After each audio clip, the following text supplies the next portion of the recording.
Bonjour et bienvenue sur Gingembre Podcast. Je suis Marie et je vous accueille dans ce podcast où on explore ensemble les racines philosophiques, culturelles et spirituelles du yoga et où on en tire des enseignements pour notre pratique et notre vie quotidienne. Aujourd'hui, on va parler du postpartum. Ce moment délicat, parfois déroutant, souvent bouleversant, et de la manière dont le yoga peut venir nous soutenir tout en douceur. La naissance d'un bébé est aussi une renaissance pour la mère. Un changement de peau, un changement de rythme, un changement de repère, un changement de corps, et parfois, au milieu de tout ça, au milieu de ce tumulte, il y a des questions qui surgissent. Quand est-ce que je peux recommencer à bouger? Quand est-ce que je peux me remettre à pratiquer du yoga? Quand est-ce que je vais me retrouver? Tout simplement. Alors, reprendre le yoga après l'accouchement, quand, quoi, comment, pourquoi? La recommandation générale, c'est d'attendre 6 semaines et l'aval du gynécologue ou de la sage-femme. Dans la réalité, c'est plus nuancé. Tout dépend du corps, de l'accouchement, du vécu, de l'état émotionnel. Il y a certaines femmes qui ressentent le besoin de bouger très vite, d'autres ont besoin de plus de temps. Il n'y a pas de règles qui sont fixes. Il y a surtout une fine écoute de soi. Le plus souvent, les sages-femmes qui viennent voir les femmes à la maison quand elles viennent d'accoucher, elles proposent déjà des exercices qui sont relativement simples, mais qui permettent de bouger le corps, puis de travailler sur la diastase. C'est cette séparation entre les abdos au niveau du ventre, là, les grands droits. Et le but, c'est de refermer le plus possible cette séparation pour retrouver ses abdos. C'est pas une question d'avoir un summer body, mais c'est pour éviter des douleurs au niveau du dos, notamment. Et puis, en fait, les grands droits, ça protège quand même l'abdomen. Donc, on a quand même envie qu'il se referme le plus possible. Le yoga postnatal, ça commence souvent au niveau de la conscience, au niveau du périnée. Cette zone qui est souvent oubliée, mais qui est centrale. Elle influence notre sentiment de soutien, d'ancrage d'énergie. Le périnée, il est lié au premier chakra, avec toute la partie émotionnelle qui va avec ça, notamment une perte peut-être du sentiment de sécurité. Enfin voilà, c'est une faiblesse. On n'a pas forcément l'habitude d'avoir des faiblesses. Parler du périnée, c'est aussi parler d'incontinence, de sensations un peu floues, de gêne. C'est souvent des sensations qui sont difficiles à décrire. Et c'est important de lever les tabous. Et j'aimerais ici vous partager mon expérience, ce que je fais rarement, mais je pense que c'est important. Moi, j'ai accouché le 1er décembre 2022 et le 6 janvier 2023, j'avais mon premier rendez-vous pour la rééducation du périnée. J'étais hyper contente de commencer cette rééducation. Je me disais, le plus vite c'est fait, le mieux c'est. Ouais, mais non. En fait, j'ai vite déchanté. Je me suis retrouvée avec un système de biofeedback. Si vous l'avez fait, vous savez. Pour celles qui ne l'ont pas fait, je vous explique. C'est une sonde qu'on met dans le vagin, qui est reliée à un ordinateur. Et quand on contracte le périnée, on a un petit smiley qui monte sur l'écran. Puis quand on relâche, il descend. Et on doit faire un parcours avec ça. Donc je me suis retrouvée allongée, la sonde dans le vagin, face à mon ordinateur. Et ma physio qui me disait, mais relâchez le périnée. Mais contractez le périnée. Et encore, et encore, et encore, et encore. Et la réalité, c'est qu'en fait, j'avais pas de sensation. Ou des sensations qui n'étaient pas suffisamment fines pour être capable de faire ça. J'ai fait 9 séances, sans succès. Mais j'étais déprimée, mais vraiment déprimée. J'avais l'impression que ça reviendrait jamais. J'avais l'impression que je pourrais plus jamais vivre comme avant, que je pourrais plus jamais aller courir. Spoiler alerte, c'était pas vrai, hein. Mais j'étais un peu dramatique avec les hormones. Mais j'ai décidé que j'arrêterais pas tant que selon moi, c'était pas bon. Donc, quand j'aurais plus d'incontinence à la course. Ça m'a pris 18 séances de plus avec 2 autres physios pour finalement pouvoir faire ce que je veux avec précaution, mais quand même. Je peux aller courir, je peux vivre absolument normalement, j'ai plus ces problèmes-là. Mais quand j'étais dans cette situation au tout début de mon postpartum, je me suis énervée contre le système, contre moi-même, contre le système. Parce que je trouve que ça ne devrait pas être un sprint pour rééduquer son périnée. On a le temps. Puis il y a tout qui change du jour au lendemain. Quand on a un bébé, moi j'avais l'impression qu'on me pressait alors que j'étais même pas prête, que mon corps il n'était pas prêt. Mais c'est lié au système de remboursement avec l'assurance de base. En fait, c'est vraiment une question d'argent et c'est ça qui me révoltait. Et oui, parce qu'en Suisse, en fait, les soins, ils sont remboursés pendant 8 semaines après l'accouchement. C'est beaucoup trop court pour la plupart des femmes. Et je trouve que ça, c'est vraiment très injuste. Alors je le dis, moi je vous conseille, si vous avez le luxe de pouvoir le faire, de prendre votre temps. Faites-le pour vous, quand vous êtes prête. Et lâchez pas. Tant que pour vous, c'est pas bon, continuez. Il y a toujours des exercices à faire. Il y a toujours des moyens de renforcer cette partie du corps. Je trouve que c'est vraiment un point qui est vraiment très important et il faut pas se laisser faire parce que quelqu'un a pensé que ce serait pas dans ce rythme-là ou que c'était pas comme ça. Le périnée, on peut le rééduquer et on a le temps. D'accord? C'est pas parce que vous l'avez pas fait dans les 4 semaines qui suivent votre accouchement ou dans les 8 semaines qui suivent votre accouchement que c'est mort. Pas du tout. On a le temps. Vous pouvez le faire 6 mois après, ça va aussi. D'ailleurs, souvent, c'est aussi un peu lié, en tout cas pour moi, ça a aussi un peu coïncidé avec la fin de l'allaitement. Quand j'ai arrêté d'allaiter ma fille, gentiment, en fait, mon corps, les hormones, elles ont cessé. Je pense que j'étais bien réceptive aux hormones. Ça avait beaucoup d'impact sur mon corps. Et du coup, ça a aidé à ce que mon périnée, il se remette aussi. Et ça m'a permis de retrouver un peu un état de stabilité qui est bien agréable et qui aujourd'hui me permet de faire ce que je veux. Moi, j'aime bien la course à pied. Ça me permet d'aller courir et j'ai pas trop de problèmes avec ça. Ça dépend encore, mais globalement, la situation s'est stabilisée. Il y a toujours des exercices à faire, il y a toujours des moyens de renforcer cette partie du corps. Et c'est vraiment important de se rappeler que c'est pas parce que vous l'avez pas fait dans les 8 semaines que c'est mort qu'on peut plus le faire. Vraiment, on peut le faire. Même 6 mois après, même 1 année après. Même si vous vous dites, ouais, mais de toute façon, je vais avoir un deuxième enfant. Moi, je pense que c'est quand même bien de le faire entre deux pour retrouver comme un état. Et puis, en fait, la rééducation du périnée, ça permet de se connecter avec cet endroit-là, à comprendre un peu mieux comment ça fonctionne. Moi, c'est là que j'ai vraiment pu comprendre l'anatomie, des différentes fibres, etc. On l'a détaillé.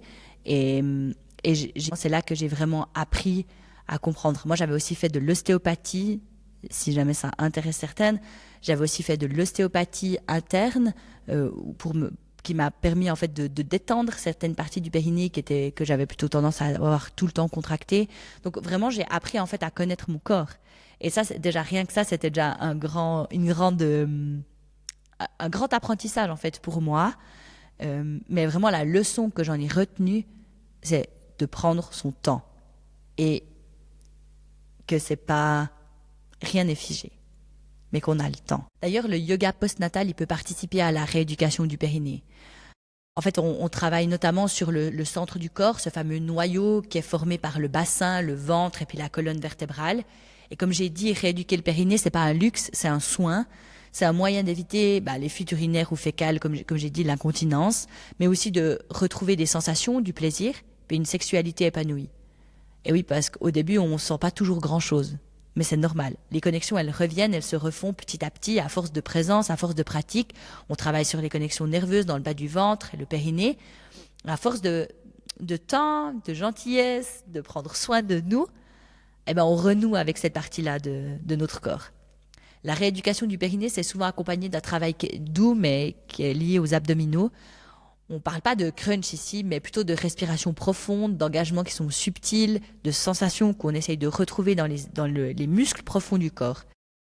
Il y a cette séparation naturelle au niveau des grands droits après la grossesse, on appelle ça la diastase. Le yoga postnatal, il va aider à la refermer en douceur. On utilise notamment ce qu'on appelle les abdos hypopressifs. C'est une technique qui consiste à aspirer le ventre à l'expiration sans créer de pression vers le bas. C'est comme si on voulait cacher tous les organes puis tout le ventre sous les côtes.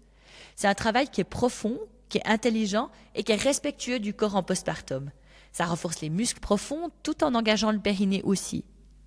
Donc c'est vraiment un exercice qui est super et ça fonctionne pour tout le monde même si on n'est pas en postpartum.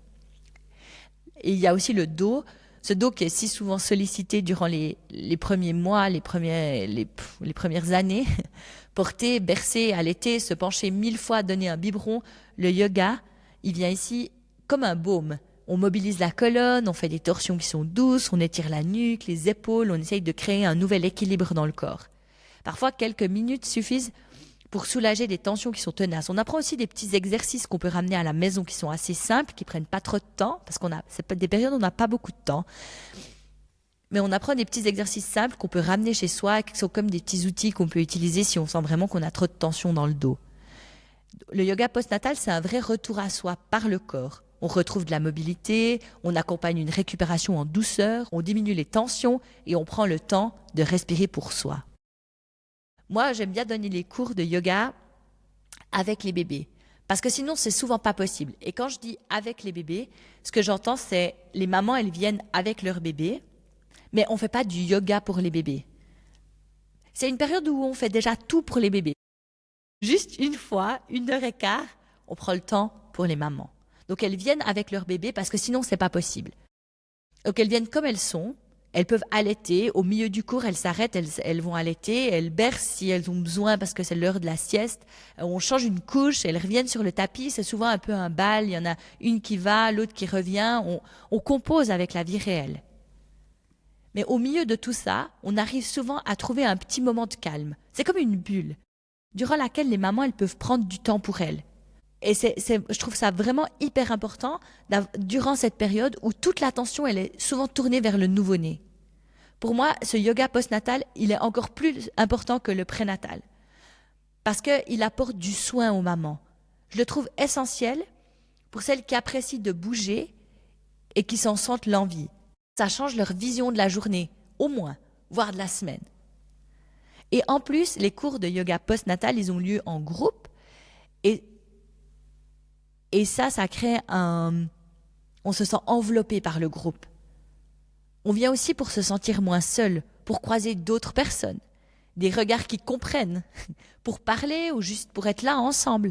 On compatit avec celles qui ont moins dormi, on comprend les angoisses de l'allaitement, les douleurs musculaires, les relations un peu parfois tumultueuses avec son ou sa partenaire. On parle de vaccins, on parle de couches, mais aussi d'organisation, des vacances, de la crèche, de tout ce quotidien de cette nouvelle vie de maman en fait. C'est discret, mais c'est immense. C'est cette sororité qui ressort très fort et que moi j'adore observer chez les participantes à mes cours. C'est essentiel, c'est fondamental. Et c'est d'autant plus fondamental que le postpartum, c'est pas seulement un bouleversement physique, c'est aussi un tumulte intérieur. Et certaines femmes, elles se sentent débordées, tristes ou perdues. Le baby blues, ça existe. Et parfois, ça va plus loin, jusqu'à la dépression du postpartum. Et c'est essentiel d'en parler. C'est essentiel de demander de l'aide. Et dans ce contexte-là, le yoga, ça remplacera jamais un encadrement par le corps médical. Mais ça peut offrir un ancrage, un espace de respiration, de reconnexion à soi. Le ou la prof de yoga, c'est pas une spécialiste en la matière. Moi, je suis pas du tout calée en la matière. Mais par contre, ça peut être une personne ressource pour rediriger ces mamans en détresse vers d'autres spécialistes. C'est un vrai outil bienveillant d'accompagnement pour les femmes au postpartum. Sans compter que ces cours, ça permet de se réapproprier son corps, qui a fait de la magie en créant un bébé, mais qu'on peine parfois à reconnaître. Ça invite à habiter ce corps avec bienveillance, à se reconnecter à lui de l'intérieur. On parle pas de perdre du poids ou du ventre, on parle pas de summer body ou je sais pas quoi. On parle de se faire du bien. On parle de se faire du bien en bougeant pour soi, en prenant soin de soi. Et peut-être qu'au fil des semaines, petit à petit, il y a la question de quand est-ce que je vais pouvoir retrouver ma pratique plus dynamique. Là encore, il n'y a pas de calendrier universel, mais petit à petit, à mesure que le corps il se reconstruit, qu'on peut petit à petit laisser un peu plus le bébé peut-être, l'allaitement il se stabilise, le rythme il se stabilise, alors on peut envisager de revenir à une pratique qui est plus active, avec toujours l'idée en tête d'aller plutôt profond que fort. Respecter les sensations, adapter et faire confiance à ce corps qui, une fois encore, il saura mieux. Apprendre à écouter son corps. Le yoga postnatal, c'est pas juste une reprise physique, c'est un refuge, un espace pour soi. C'est dans une période où tout est tourné vers l'autre. C'est une manière de se rappeler que la femme qui vient d'accoucher, elle compte aussi, que son corps, il mérite de la douceur, que sa respiration, elle mérite une attention. Merci infiniment pour votre écoute. Si cet épisode vous a inspiré ou questionné, n'hésitez pas à le partager autour de vous, à laisser une note ou un commentaire, c'est ce qui aide le podcast à se faire connaître. À très bientôt pour un prochain épisode. Allez, ciao!